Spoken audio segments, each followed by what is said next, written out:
Hello guys, आज है हमारा day first of new Dashavatar series. और आज के फर्स्ट डे में हम सुनेंगे श्री हरि नारायण के प्रथम अवतार यानी कि मत्स्य अवतार की कथा।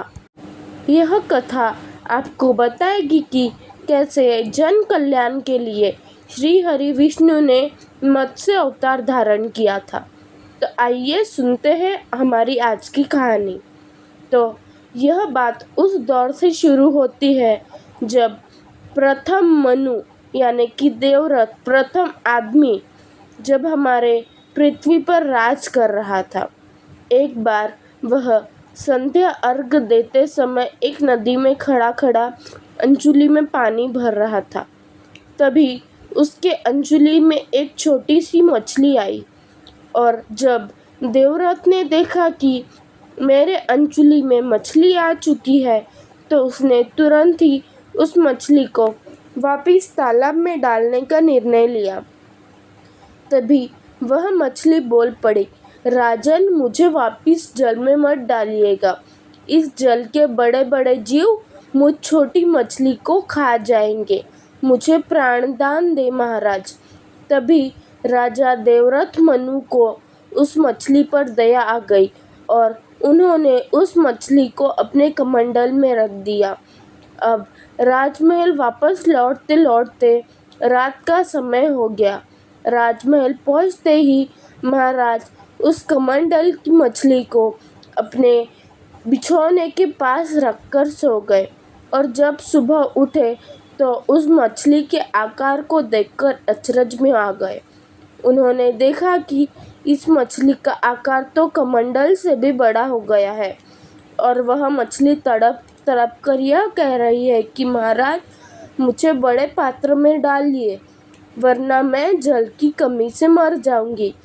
तो तुरंत ही राजा ने उसको एक बड़े से जल के परात में डाल दिया और अपने कार्यभार में लग गए।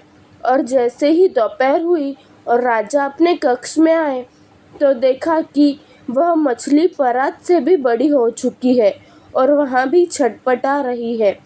छटपटाकर राजा से बोल रही है कि राजन, मुझे तुरंत ही बड़े पात्र में डालिए वरना मैं मर जाऊंगी। तब राजन ने उस मछली को पात्र से उठाकर अपने बगीचे के बड़े से तालाब में डलवा दिया। थोड़ी ही देर में वह मछली उस तालाब में भी ना समा रही थी। तो राजा उस मछली को देखकर आश्चर्यचकित होकर बोले, हे मत्स्य, आप कौन हो? आप साधारण मछली तो नहीं हो। मुझे आपको पहचानने में भूल हो गई। आप मुझे अपने असली रूप का दर्शन दीजिए। तभी उस मछली में से मत्स्य नारायण प्रकट होकर बोले, राजन, तुमने सही पहचाना।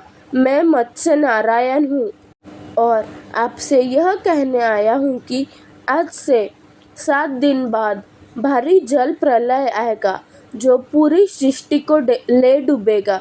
इसीलिए आप मेरी आज्ञा से एक बहुत विशाल नाव का निर्माण करिए। उस विशाल नाव में सप्तऋषि और हर जीवन की एक एक प्रजाति को ले लीजिए।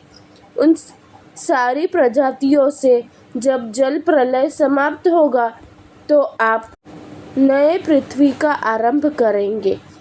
और यह कहकर मत्स्य नारायण गायब हो गए और राजा देवव्रत ने नारायण के कहे अनुसार नाव बनाने की शुरुआत की। उनके कहे अनुसार ठीक 7 दिन बाद आकाश में घने मेघ छाने लगे और जोरों की वर्षा शुरू हो गई और थोड़े ही देर में देखते ही देखते सारी पृथ्वी जलमग्न होने लगी। तभी मत्स्य नारायण के कहे अनुसार देवव्रत ने अपनी पत्नी शत्रुपा और सप्तऋषि और सारे प्रजातियों के एक एक जोड़ों को उस नाव में बिठाया। पर जल का प्रवाह ज़्यादा होने के कारण वह नाव डोलने लगी। जैसे ही नाव डोलने लगी तो नाव में बैठे सब डर गए और त्राहिमाम कहकर चिल्लाने लगे।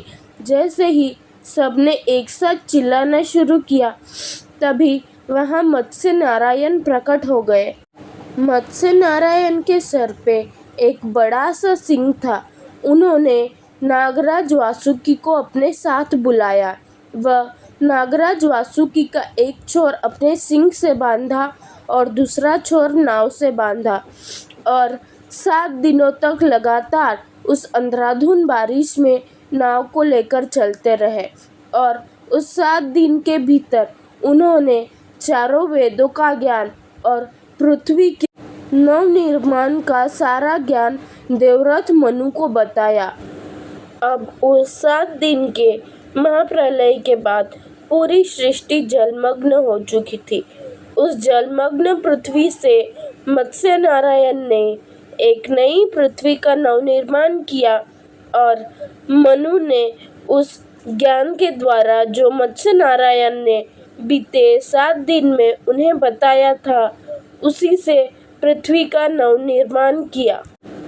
फ्रेंड्स, ये थी हमारी आज की प्रथम दशावतार सीरीज में मत्स्य नारायण की कहानी। तो आज यहीं पर एंड होती है हमारी first day of Dashavatar series. कल मिलते हैं सेकंड अवतार में कूर्म अवतार के साथ। तब तक के लिए गुड बाय, जय श्री कृष्ण, राधे राधे, टेक केयर।